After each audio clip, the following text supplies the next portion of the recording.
Salut, aujourd'hui nous allons parler de FPV avec deux caméras qui me viennent de chez Bondgood. C'est deux marques assez connues dans ce domaine, la Foxer Arrow V3, sortie il y a peu de temps, au début d'année, ainsi que la Runcam Swift Mini qui est sortie à peu près à la même date. Alors ces deux caméras pour tout simplement deux tests afin de pouvoir les comparer dans le domaine du FPV.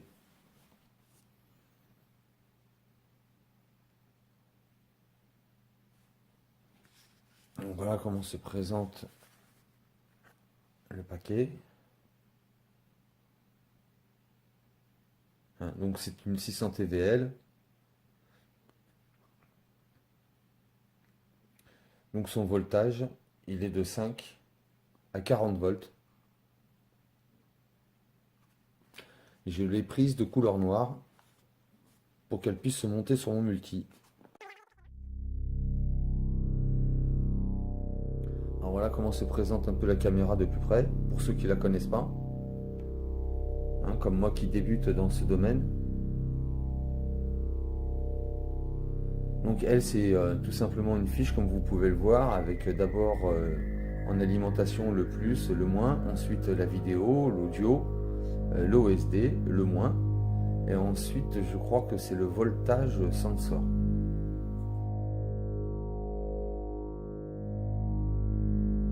Donc la lentille c'est une 2,5.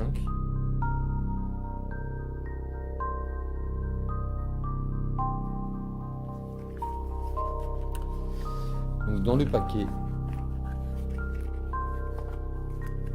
une petite carte du fabricant avec un QR pour le shop. Le manuel, bon, je vous laisserai le découvrir, il n'y a pas grand chose, ça parle surtout de l'OSD que vous pouvez afficher à l'écran avec sa petite télécommande.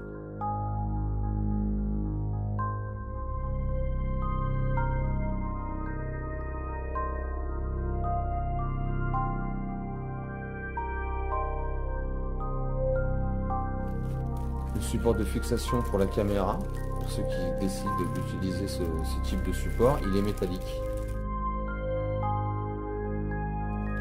Et maintenant de quoi la faire fonctionner, donc tout ce qui est câblage. Et comme je vous le disais, la télécommande de l'OSD, on va regarder ça encore de plus près.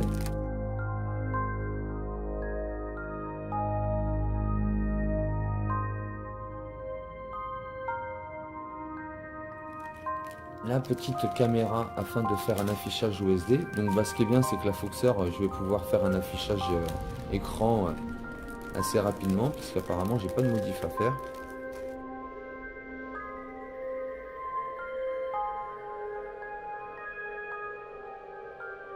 C'est tout simple, vous pouvez faire différentes choses, c'est pour régler tout simplement l'image de la caméra, donc les lumières, les contrastes, etc. Le jour et la nuit, la balance des blancs, voilà. Et puis plus son petit OSD qui est le voltage, par exemple l'affichage des lignes là, ou entre autres encore, par exemple le temps depuis.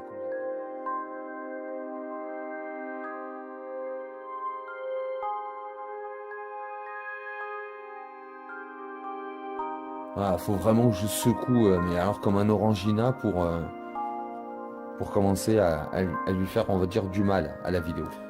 Et regardons maintenant de plus près, donc pour ce qui est de la Runcam Swift Mini. Donc déjà, sa taille, c'est pas la même. Alors leur poids non plus avec pour ce qui est de la Foxer. Alors celle-ci, elle fait 12 grammes et la Foxer 15 grammes. Là, c'est en deux fiches. Donc le plus, le moins, la vidéo, l'OSD et le moins. Donc là, il n'y a pas de voltage sensor ni d'audio, il n'y a pas de micro dessus. Donc par contre, les points de fixation sont en métaux. Contrairement à la Arrow où on a vu tout à l'heure, ils sont en plastique. La lentille, comme la Arrow, c'est une 2,5.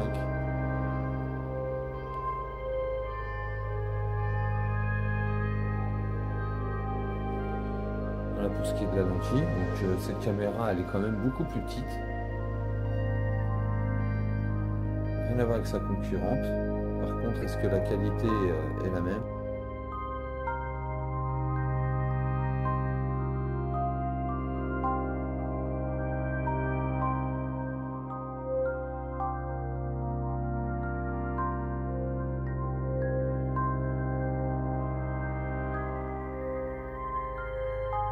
Donc pas une petite boîte pour Runcam, un petit couvercle en carton, ok.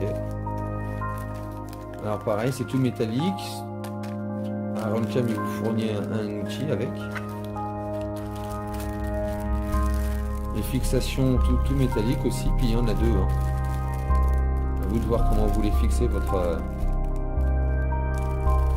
caméra. Donc ça c'est déjà aussi mieux que sa concurrente à rouge, je trouve. Voilà. Déjà un peu plus sympa. Et leur caméra, pardon, la télécommande, rien à voir avec la Foxer. Hein. Rien à voir. On va regarder ça. Et son câble pour le FPV afin de la faire fonctionner.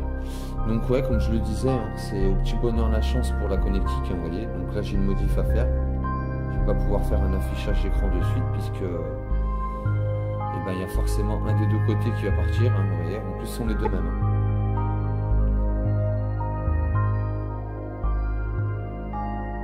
Donc voilà pour ce qui est du câble. Et donc la télécommande pour le menu que vous pouvez aussi afficher comme la Foxer, pareil pour la Runcam. Donc voilà, on monte, on descend, droite, gauche, et en appuyant au centre, c'est on rentre dans le menu ou on valide, comme on veut, le petit câble pour se brancher sur la caméra.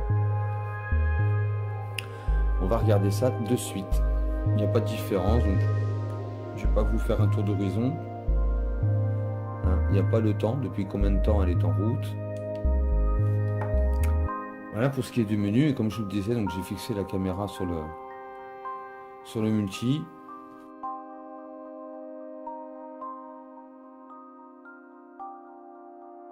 Mais, on va surtout tester en vol. En vol ça va pas être la même chose. Donc à comparer, niveau qualité c'est quand même différent je crois au niveau de la vidéo, mais on va tester ça franchement en grandeur nature. En tout cas, merci de m'avoir suivi pour cette présentation et ce tout petit comparatif entre ces deux caméras. On verra ça prochainement pour un vol en FPV. Allez, bye et bon vol à tous.